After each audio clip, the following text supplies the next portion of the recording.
be okay. Dale said, all right. That was in the backstretch. Now, there was a lot of discussion, which I won't repeat, between the backstretch and turn 7.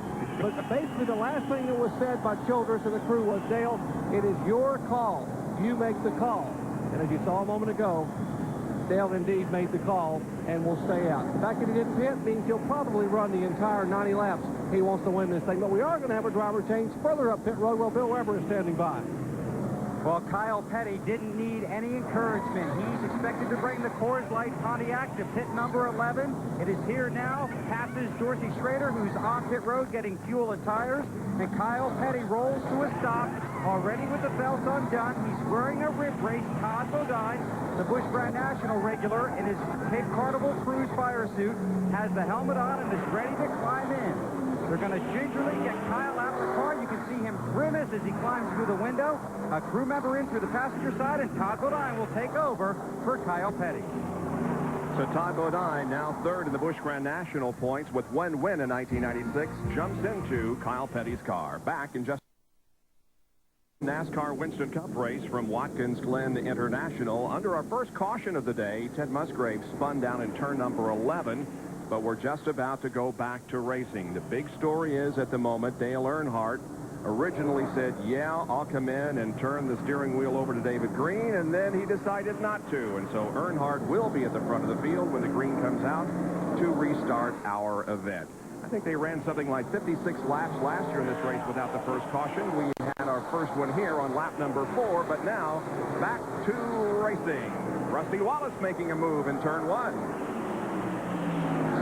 To the inside of Ricky Rudd, and Jeff Gordon is right behind him. And normally the inside groove is the best one there, but he couldn't quite pull it off that time, Bob. As they head now up through the exit.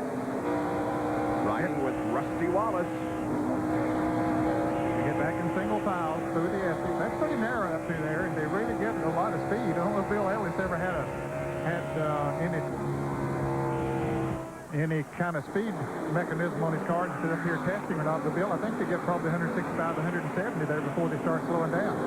Yeah, it's a pretty hard deal there. Because, you know, before they put the interloop in there, I think we run like almost 185 or something like that up the back. So, you know, the interloop really helps slow the cars down, and it's kind of tough to negotiate the first time we came up here, but it's quite an interesting corner when you get there.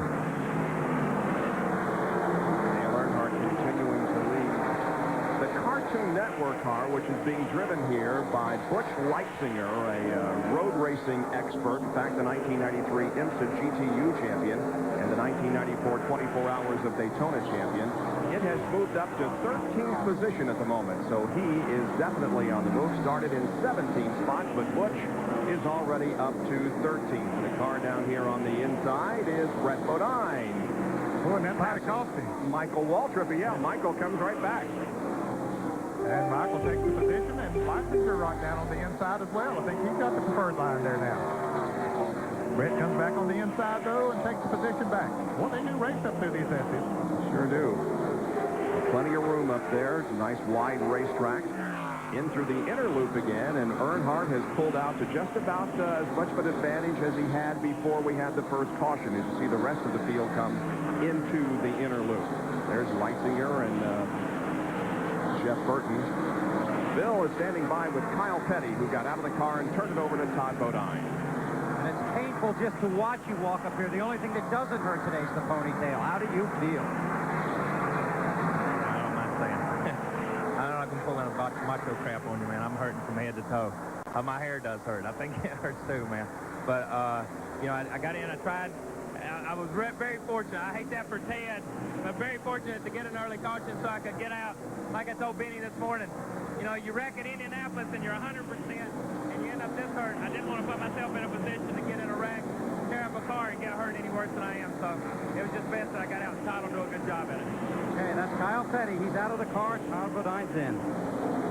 Jeff Gordon lost a couple of positions there, Bob. Yeah, he sure did. He lost it to Ernie Irvin. Now Joe Nemechek has gotten around him, so Jeff got out of position and lost a couple of spots. Boy, Kyle took a heck of a ride at Indianapolis, didn't he? That was scary. That was totally unbelievable. You know, the thing, how fast we corner these cars this day and time, it's hard to believe. It's hard for the fans to imagine, you you know, even whenever Jeff had the tire right front blowout and go in the wall off turn 4 there, you know, he hit it just a little bit, but it's still hard. And I'm sure Kyle really felt it because, you know, hitting it and then getting hit by Sterling and then hitting the wall again, it's a tough way to go. We're riding with Ken Schrader, who's running in 10th position. Up ahead is Mark Martin, and up ahead of Mark is Jeff Gordon. Ooh, looks like Jeff locked him up there a little in the corner. Yeah, Jeff, I noticed Earnhardt did a little bit going into turn 1 the last lap there, locked up the right front. That's one thing that was hard for me to do with my leg the way it was. It's hard to get your timing just right.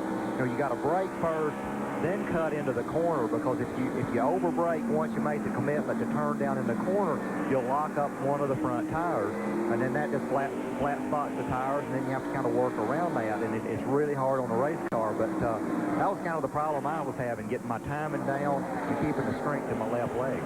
Here's the Bodine brothers. Yeah, running side by side, Ned, as they should be within your view here before long. Yeah, that's Brett taking position. He's in the car number 11. Jeff in the black number 7 car as they head in to the inner loop. Now Dale Jarrett closed up a little bit on Dale Earnhardt. Got it up down to about 3 car lengths now. As we watch this group of cars come through, that's Bobby Labonte in the Joe Gibbs Interstate Batteries car, number 18, right behind the Bodine brothers.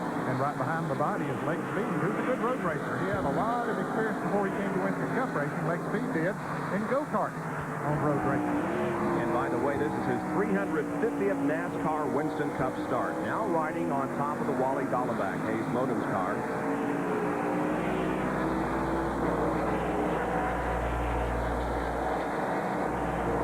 Wally has moved steadily toward the front. Up ahead of him now is Jeff Burton.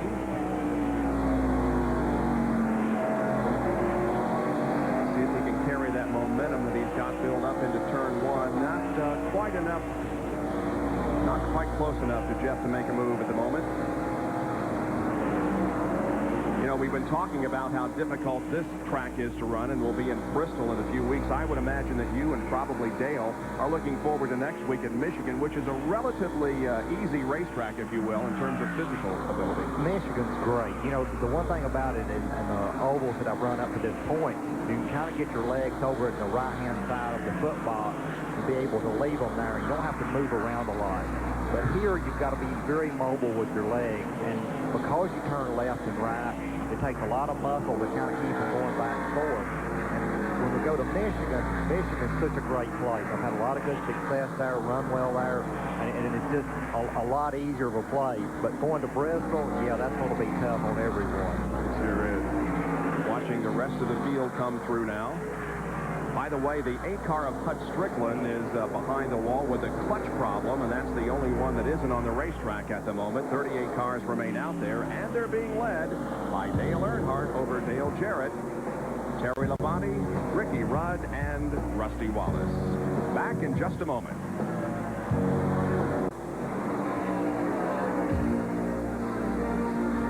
ESPN Speed World coverage of the Bud at the Glen NASCAR Winston Cup race live from Watkins Glen, New York, and this is what I call fast food. Now, this is the suspension cam, which is on Bill Elliott's car that is being driven today by Dorsey Schrader. Actually, this is looking...